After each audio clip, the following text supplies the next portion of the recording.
Hey everyone, this is Art and Donna's Amazing Journey Philippines. And how's everyone doing? Alright, kind of doing an update on what's been going on. You can see now that I'm in the Philippines. I had to go through a crazy process, but I'm here now, living with Donna. I'll be here for a while. A lot of guys know that there's no travel now to the Philippines. Only allowed if you're a spouse of a Filipino or have a child here, because it's not opened up to the borders yet here. So I got here on a spouse visa to be with Donna. I'll be living here in the Philippines now, and I'll probably be doing a weekly or a couple times a week videos of what's going on. So I'm here with Donna when she's at work right now, but I'm here hanging out the new place we're staying. And I got here 14 days ago. I'm just finished up my quarantine, and I'm now allowed to move around and stuff. Here we have to wear a face mask and a visor. They're very strict on that. Also let you all know that they are opening up domestic travel for vacation, but I just seen yesterday or the day before Boracay. So Boracay is open. I think one of the videos I seen, they were saying there was 14 people there. But I also noticed another message saying that if you're caught you're not following the restrictions, like no mask, no shield or stuff like that, it'll be 5,000 pesos, which is close to $100 here, and 1 year in prison. So I don't know how serious people are going to be wanting to go on vacation if they're worried about little things, that kind of money there. And like I said before, I don't know how many people are going to be going on vacations, since a lot of this has been on lockdown and people haven't been working. Some people are suffering without no money. So it's hard to say. Even Donna's work is, she's not back on full-time work yet. She's working, her normal work week is Monday through Saturday, and now she's off Monday and Tuesday. She's working Wednesday, Thursday, and Friday, and Saturday. So she's working 4 days. She's been cut. So who knows? Usually at the end of the month she gets a little more busier, but right now, they're not fully open, fully going. So I don't know how that's going to affect her down the road. I'm going to be here doing this channel, and I have another channel that I'm working on. It's for the stock market. So if anybody wants to follow me on that one, I'll be opening that soon. It's basically on that YouTube channel. I do day trading, and I do stock markets. Basically, I can show people how to make a minimum of $100 a day on the stock market, stuff like that. And I have a Facebook group, or actually it's not a Facebook group, but it is. I have a Facebook group and a VC, which is a chat room. So members can go there. It's only for the members only. It's not for everybody. But I basically give them 2 stock alerts, regular stock alerts, and 4 penny stocks every Monday for that. But there's a fee for that. So that's what I charge on that. But the YouTube channel, I'm going to start up something to get more advertisement and get that going. So back to this channel.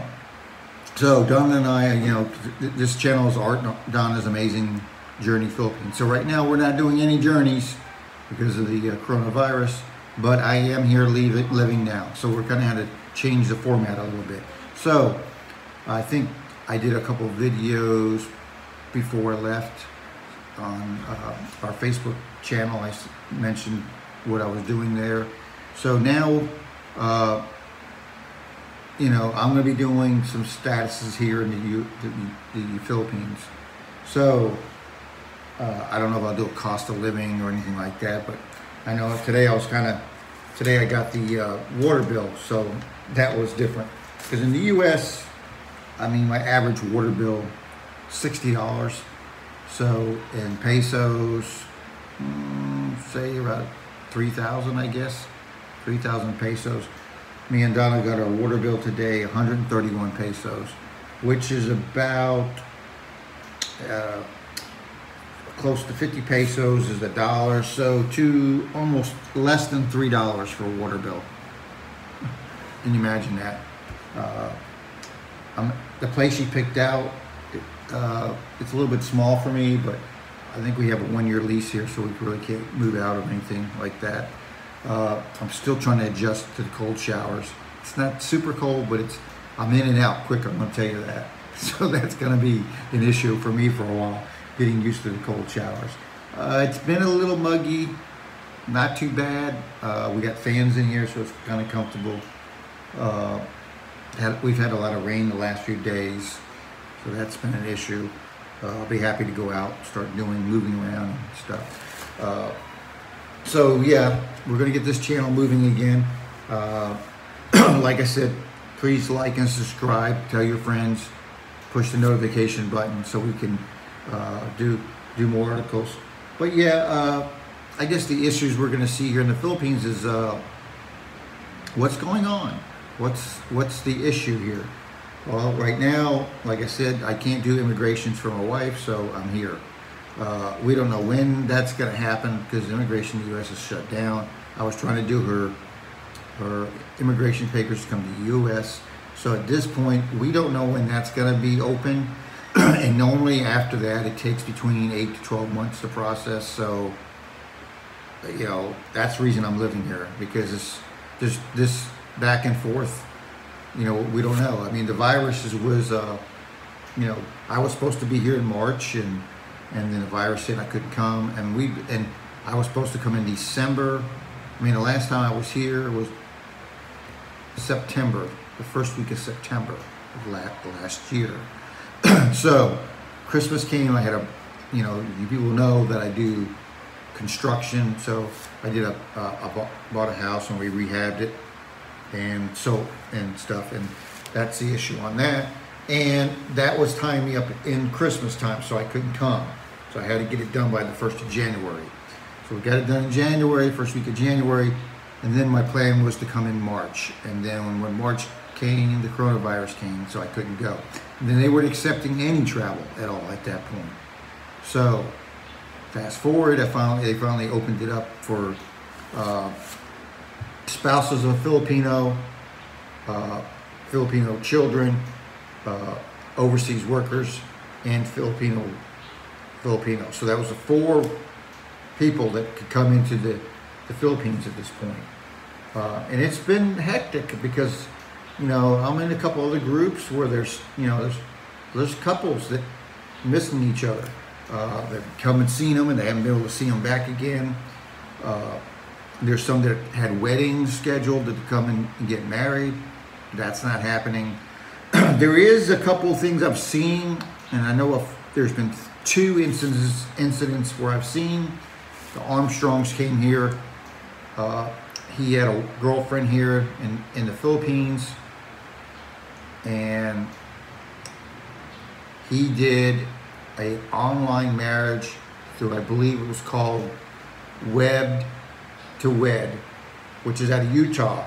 So he got married on that, and he got the papers processed to go to get his, what the process is now is a 9A visa for spouses, and then that gives you a stamp in your book, or it's actually a sticker they stick in your passport saying you're a spouse of a Filipino, and that's how he came, and that's how I came. There's a couple, an older guy, I think he's 65, his girlfriend's 20. He's on the SVVR, I guess they call it, and you know, they're not letting them in yet. They're not letting 13A visas in yet because, like I said, they're only allowing spouse of Filipino. If you have children with a foreigner, you're allowed to come in. Overseas workers and Filipinos with either dual citizenship or Filipino passport. That's the only 4 instances you can come into this country right now.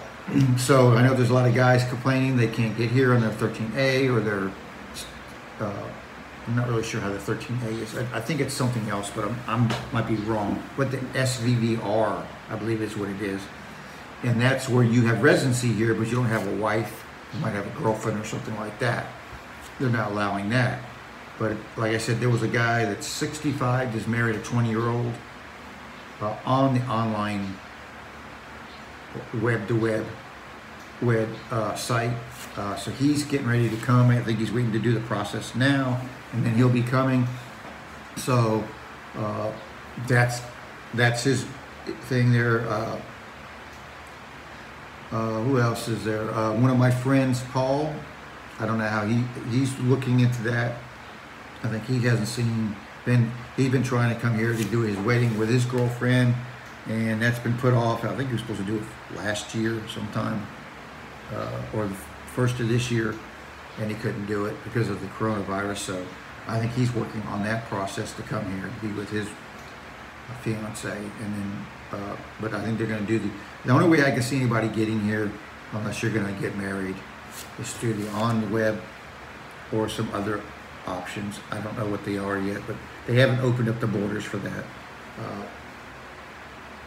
And there's other groups. I mean, one of the groups is called Love Is Not Tourism, where they're upset because, you know, there's been guys that have had girlfriends here, well, maybe 3-4 years, and they had to go back to the U.S. and then they can't get back in. So that's causing problems. And there's a lot of issues, you know, couples that, you know, it's causing a lot of financial stress and hardship. You know, some guys have places here they're living. They only came here, they came back to the U.S. maybe just stay a couple weeks or a month and then come back because they have there, but now they're stuck paying for a place here in the U.S., back in the U.S., and they're paying for a place here. So financially it's not doing good on their parts because they're on fixed income, so having to have added expense. So yeah, that's going to be a lot of issues too. So just people need to hold into it. It's stressful, and if relationships are made to last, they'll work it out.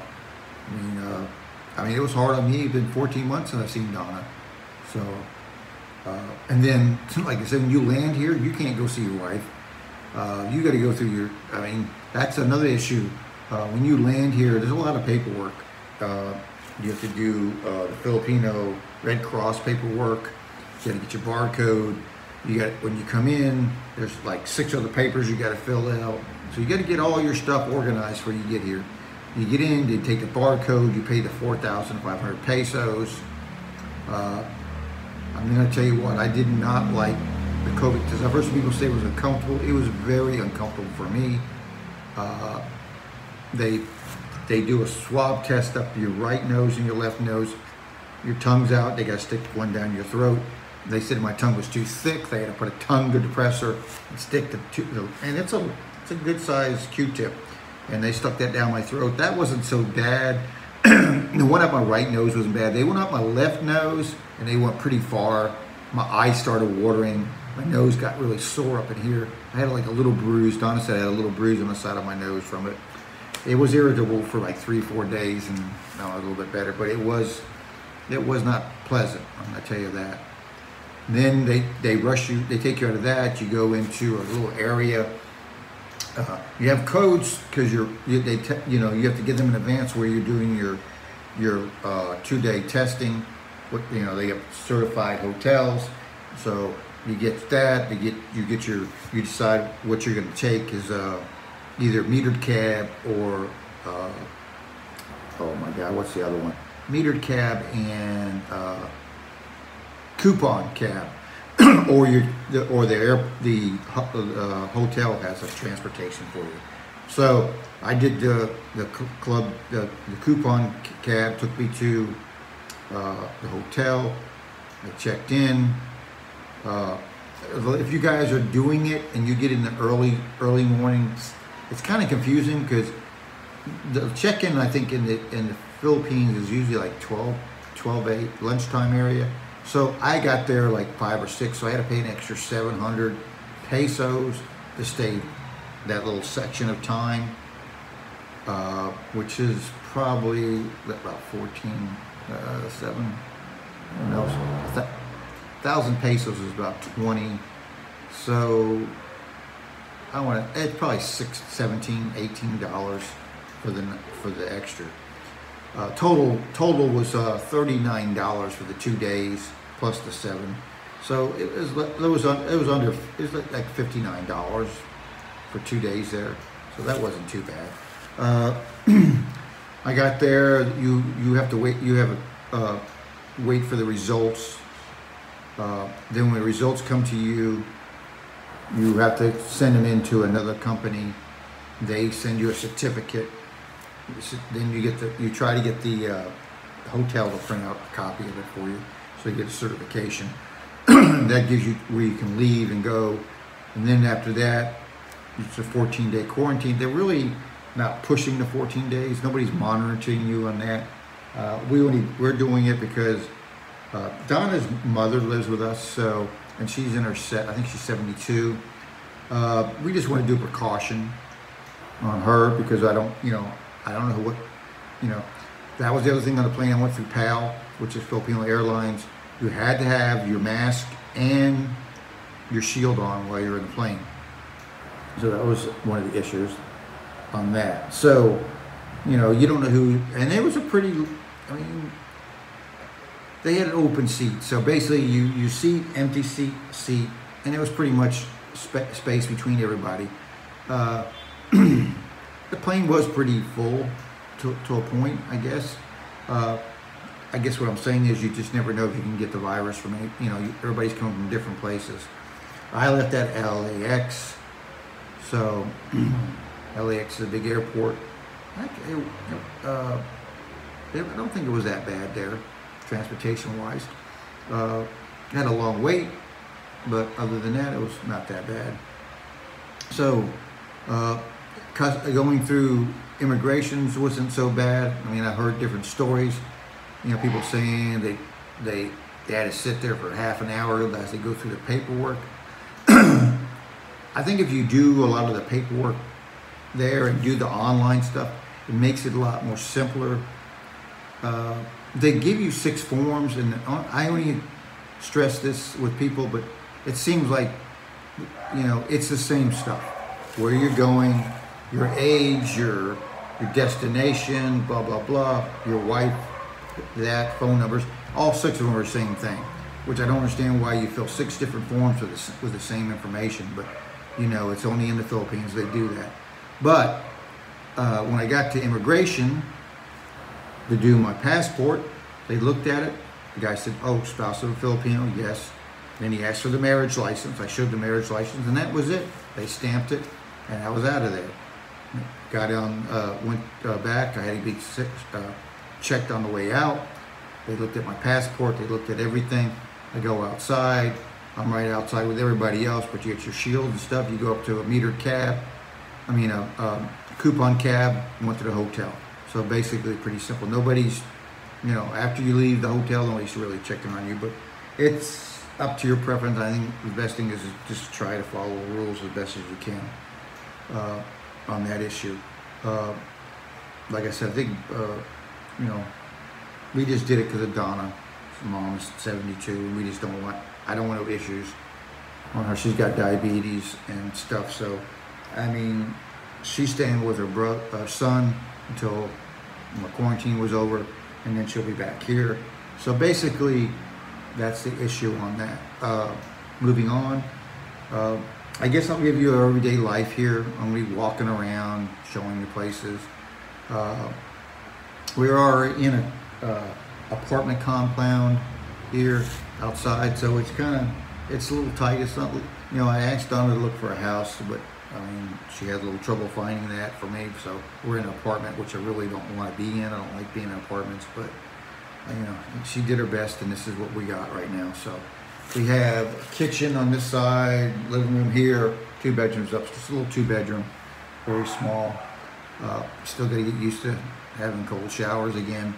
So the issues that, like I said, but I'm looking at the water bill here, so it's crazy, 131 pesos, which is roughly maybe, like I said, 50 pesos is roughly. So 100 pesos is 31 pesos.